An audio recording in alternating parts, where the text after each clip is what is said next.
Hello and welcome to Kansas Boys State News. I'm your host, Keir Bishop. Today is Wednesday, August 4th. To begin today's story, we'll be regarding the state budget in which reporters are on the field. All right, we are here with... I'm Patrick Olson, the Secretary of State. And today we will just be a quick interview to just see how things are going. So first I'd like to ask about the budget, because that is probably the most pressing matter, as if we do not get that published, we're going to have a government shutdown. So please just give us an update on how that's going. So as it stands, we're currently working with the rules of Boys State to get this budget passed. Essentially last night, very late in the night, past midnight and past 1 a.m., we were given some rules that we hadn't been given before, and we're having to make some changes at this current time to how much money we're allocating to the departments.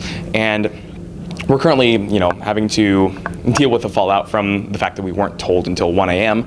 And right now we're going around talking to the departments. I just talked with the Department of Economic Affairs, and they, were very understanding of the fact, and they're going to help us get this budget passed.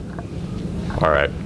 So do you have a sort of time frame of when you think that this budget will be passed, or how far did you get in constructing the budget last night?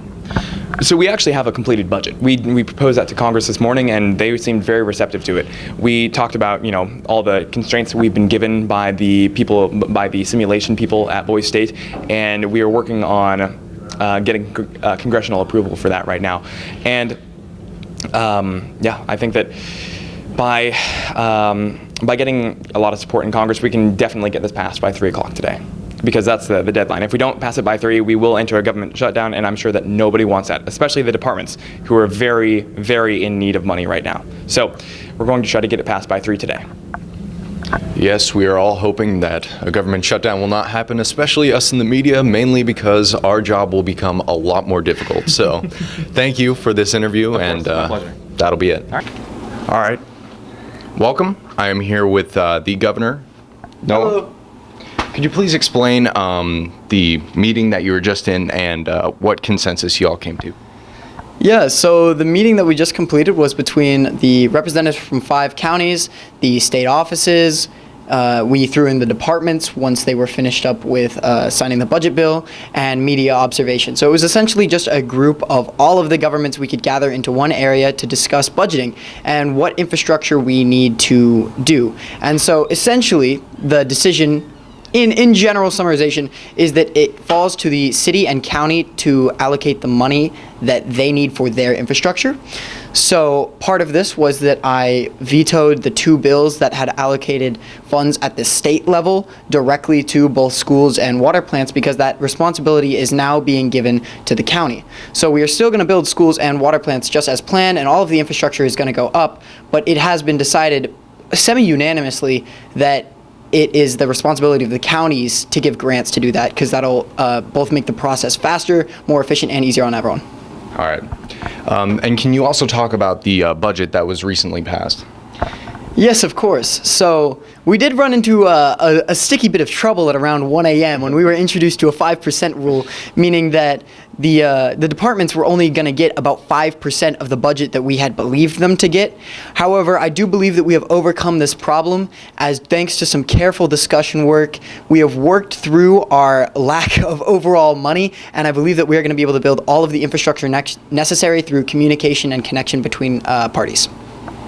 All right. Next, I'll talk about just 2 more questions before we can get you out of here. So before we go, you talked a little bit about the Supreme Court and some of the nominations. So what do you think will be the criteria for the electorates of the Supreme Court? Well, I will say that I'm not the largest fan of the Supreme Court operation as it stands. I was handed pieces of paper in flocks, and although I am going to go through all of the applications, I'm going to pick them up here at about 3 o'clock when operations end, and look through the paper applications thoroughly. I also do plan on implicating interviews. I'm going to talk to counselors and see if I can borrow the Supreme Court nominees, and I want to interview individuals.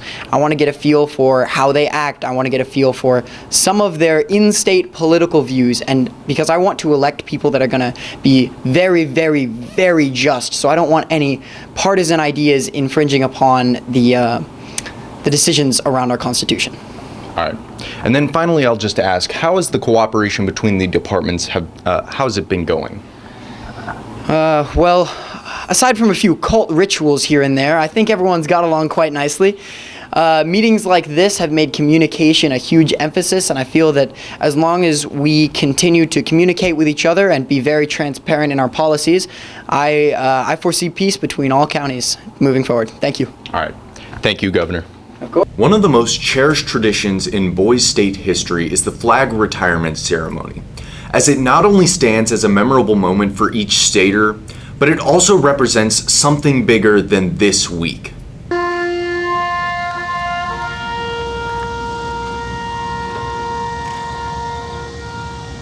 The flag retirement ceremony is one of the most powerful events in Boise State. When a flag is ready to be retired, after potentially decades of service, it undergoes a thorough inspection before being committed to flames. For our last stories tonight, we will be covering the highly anticipated talent show, in which we will be interviewing a few of the performers.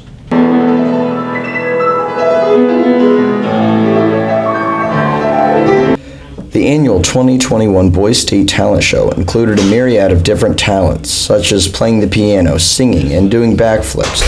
We spoke to Lieutenant Governor Chris Ramsey and many others on their talents and inspirations.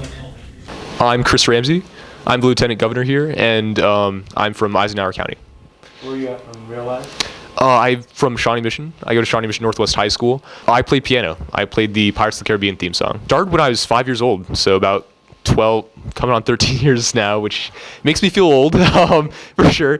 And I've been doing lessons all that time, but a lot of it. Honestly, so at my preschool, there was a music teacher there, and she taught piano lessons, like 15 minutes, just for little kids. And I just thought, hey, I'll start doing it. And, I kept at it. And then, I started actually, getting good and really working at it and getting more advanced. And, then eventually I, really worked at it. And it's, playing piano is just a really amazing thing. Being able to make music and just kind of spreading that around. So, I've done better performances, to be honest. This is the first time that I've done other performances before, and this one by far I had the least practice and the least amount of sleep beforehand. So I think that, but I think overall it did still go well. I talked to Miles, the other piano player, before, and he gave me, a really good tip about holding the last note, because originally it was just like a staccato, like, dun, like that at the end, which would have been kind of anticlimactic, And so anyway, I held the last note at the end. Great advice. So overall, I am happy with how it went. I'm Maverick Eggen. I'm from Sites County, Thompson City, and I'm from right here. I sang a Sinatra piece. It was called "You Make Me Feel So Young." When did you start singing or know you could sing? I've been, I don't know, it's been a long time, because I mean, of course, everybody kind of starts singing in the shower, but it wasn't until pretty recently that I started singing more or less professionally. I joined the choir in 6th grade and then started working my way up. Worked with some pretty great people, and they really helped me along the way. I've always loved 40s music and 20s, 40s music and stuff like that. Especially the Rat Pack and stuff like that.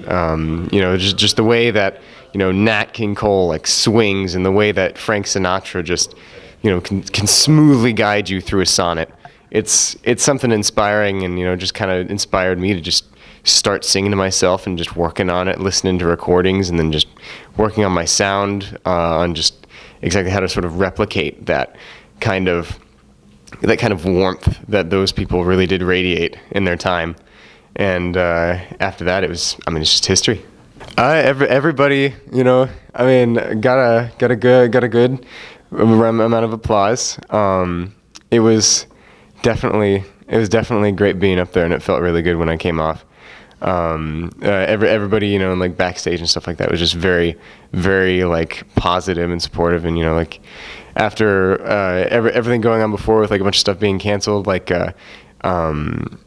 shows, performances and stuff like that, having that kind of atmosphere was really nice. I honestly, being on stage, I couldn't tell you exactly how I did, but how it felt was really quite amazing. Well, ladies and gentlemen, that's our show.